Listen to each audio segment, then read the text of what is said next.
Halo Sobat Fisika, kembali bersama dengan saya Heski. Kita akan kembali membahas tentang kuliah fisika zat padat. Sekarang kita sampai di subbab ketiga dari chapter 2 tentang Bril langsung. Di pertemuan sebelumnya kita membuat pernyataan bahwa dalam zat padat terdapat periodisitas gitu ya. Dan misalkan kuantitas yang kita ukur adalah densitas gitu ya dari suatu elektron. Nah, densitas ini ketika kita geser posisinya, kita harus menemukan besaran yang sama, gitu ya. Dengan T adalah vektor isi ya dari zat padat itu sendiri. Misalkan kita berikan nama U1, A1, U2, A2. Ini maksud saya menuliskan vektor sebagai huruf tebal atau huruf yang ada di AA panah ke kanan gitu ya. U3, A3 dengan U1 dengan UI, U1, U2, U3 itu haruslah bilangan bulat ya. Elemen dari bilangan bulat.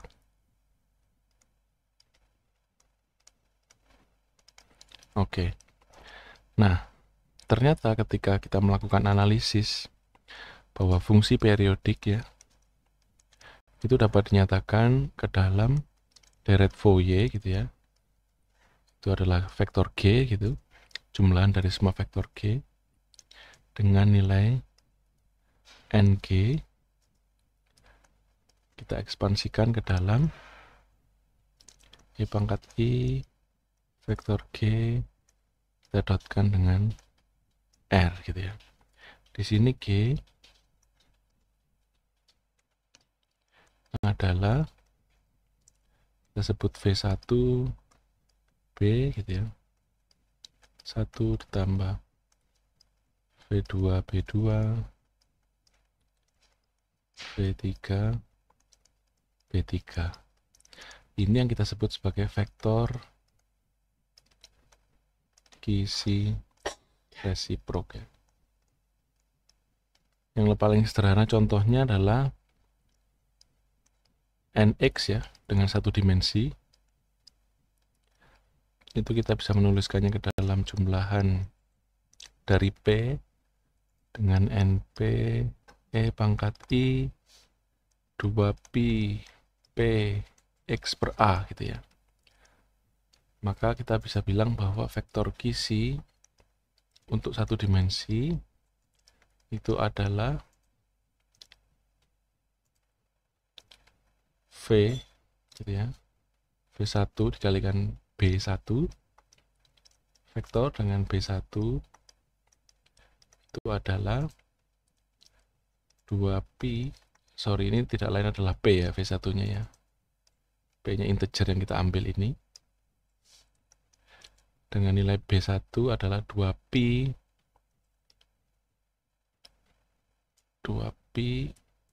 per A ya, 2pi per A dengan arah X.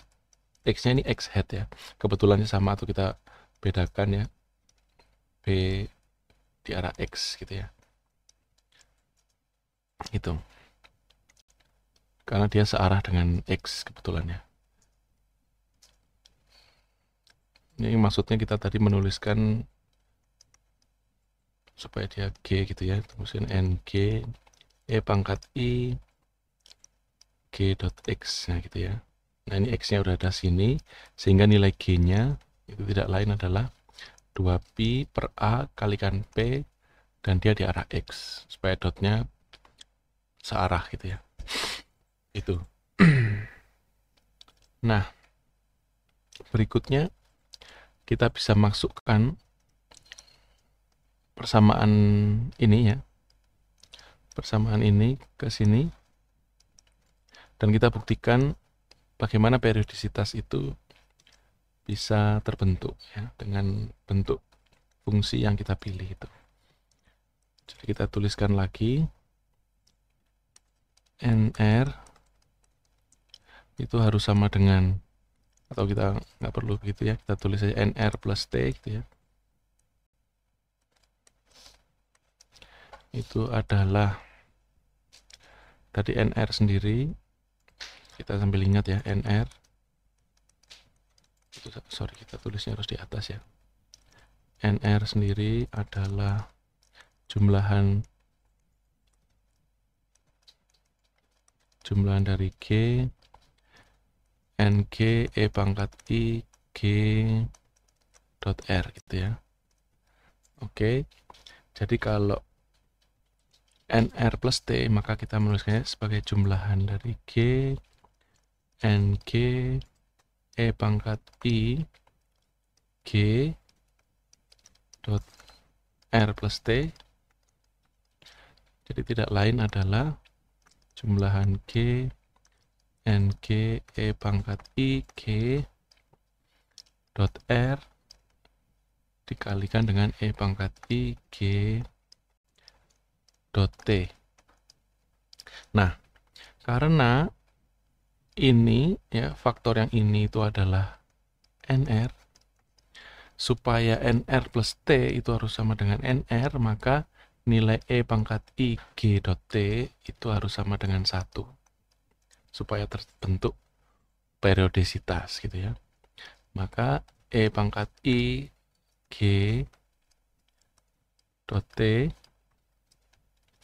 itu tidak lain adalah, saya tulis saja gini ya, eksponensial I gitu ya, dengan G itu tadi adalah, mungkin ini saya kurungnya kurung lebih besar ya, kurung siku, dengan G adalah V1 B1 ditambah V2 B2 ditambah V3 B3,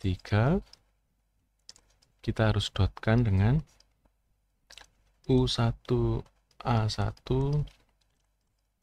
U2 A2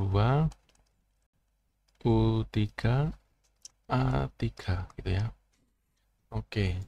Nah, di sini kita belum tahu apa vektor dari B1, B2 dan B3 ya. Tapi yang jelas kita bisa pilih vektor itu supaya memaksakan bahwa eksponensial I, VI, BI, dan seterusnya didotkan dengan ini itu bernilai 1. Gitu. Nah, supaya nilai eksponensial yang di dalam ini bernilai 1 gitu ya, maka hasil dari dot produk semuanya ini, nilai 1 itu tidak lain adalah argumen dari eksponensial ya. Nanti eksponensial,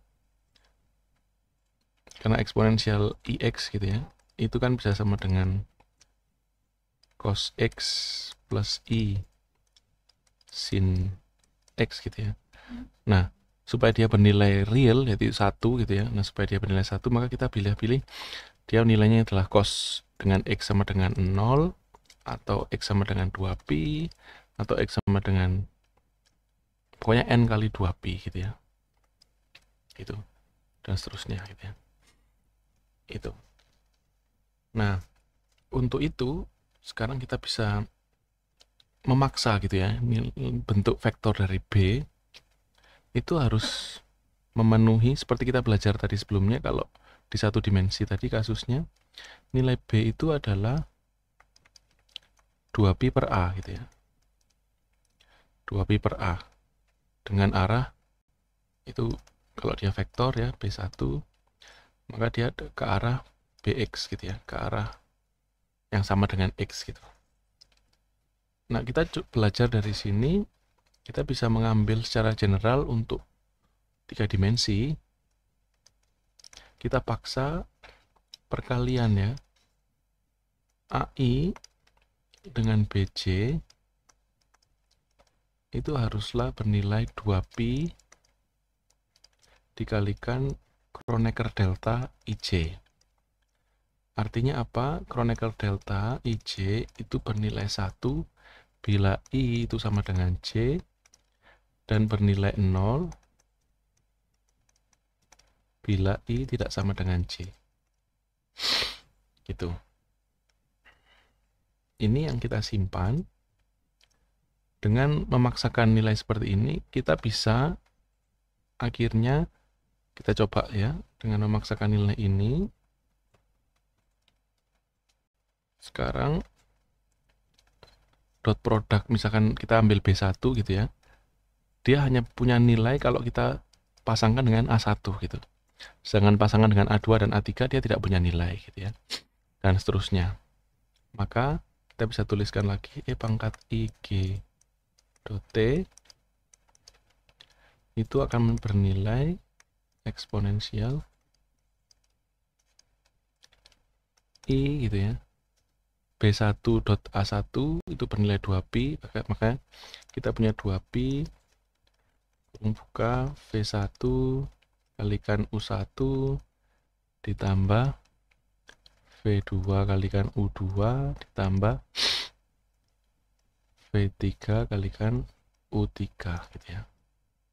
Nah, sekarang karena V1 dan V dan U ini bernilai integer gitu ya, bernilai bilangan bulat gitu ya, maka bisa dipastikan bahwa eksponensial I pangkat 2pi itu tidak lain adalah bernilai eksponensial I 2pi kalikan suatu nilai bilangan bulat M yang merupakan hasil produk perkalian ini, dan ini di bilangan bulat.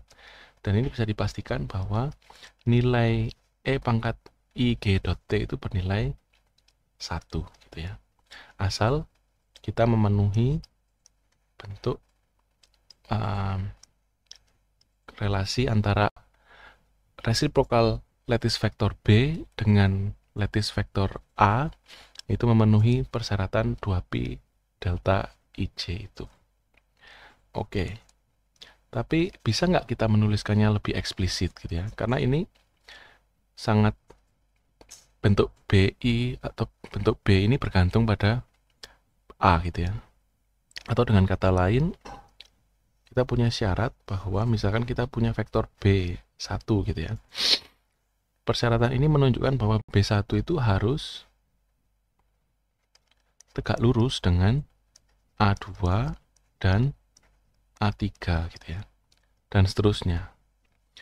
Kemudian B2 harus tegak lurus dengan A1 dan A3 gitu ya. Dan tapi B1 tidak harus sejajar gitu dengan A1 gitu ya. Tapi persyaratannya menunjukkan bahwa dia harus tegak lurus dengan siapa? Dengan lawannya. Artinya dot produknya bernilai 0, maka dia harus tegak lurus gitu ya. Oke. Nah, untuk memenuhi syarat dot product ini gitu ya, maka kita nggak perlu pusing-pusing gitu ya, karena Kittel sendiri dan buku-buku lain yang standar itu sudah memberikan rumus gitu sebenarnya. Kalau dia sistemnya 3 dimensi, kita tinggal pakai gitu ya. Jadi untuk B1 gitu misalkan, saya langsung tulis eksplisitnya aja, nggak usah yang pakai simbol-simbol gitu ya, IJK nggak perlu. Itu tinggal 2pi A yang berlawanan ya, karena dia harus tegak lurus dengan A2 dan A3, maka kita tulisnya sebagai A2 di-crosskan dengan A3, dan karena besarnya itu kurang lebih harus 2pi per A1 gitu ya, maka kita kalikan A1, kemudian kita dotkan dengan yang ini tadi ya, A2 cross A3 supaya dia ternormalisasi gitu ya. Nah ini kurang lebih besarnya akan menjadi 2pi per A1 gitu, kurang lebih ya, tapi ini secara kasar aja. Nah berikutnya B2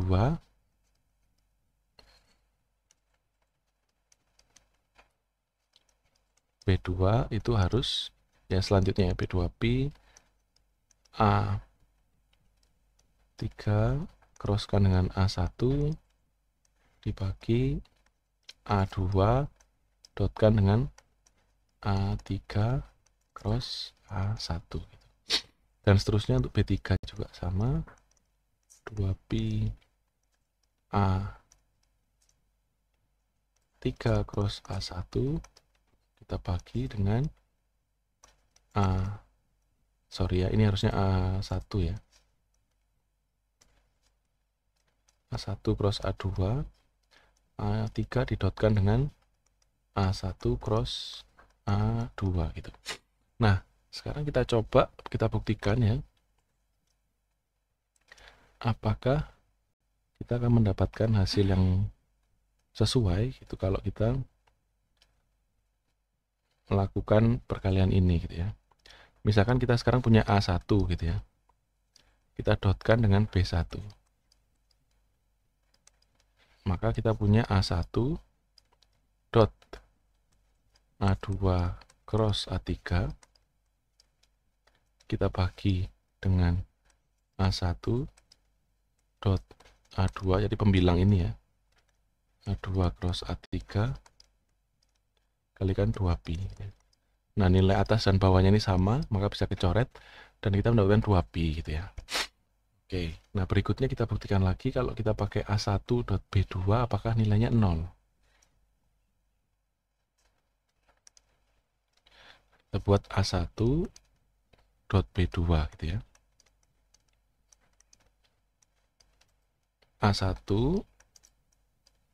dot B2 tadi adalah ini ya,